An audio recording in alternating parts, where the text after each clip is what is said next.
Hey guys, welcome to another property showcase by propertycozy.com.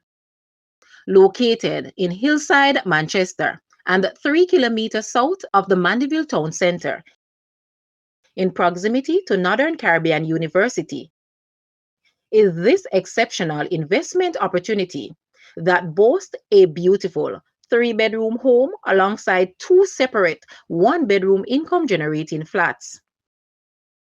This home was built in 2000 and sits on 0.34 acres of land. The property features 3 spacious bedrooms, 2.5 bathrooms, including an ensuite to the master bedroom, a bright and airy open plan living area, complete with kitchen and ample dining space, a front and rear garden, perfect for outdoor entertaining or relaxation. The 2 1-bedroom flats with separate entrances for each flat ensures privacy for tenants. Call today for viewing. Guys, let's take a look at this house and please watch the entire video for more details at the end.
The asking price for this house is US 240,000 or Jamaican $37.8 million. To purchase or make an offer, please take a look at your screen or you may visit the description area below for full details. If you like this video, please hit the like button and also share with a friend. Thanks for watching, guys.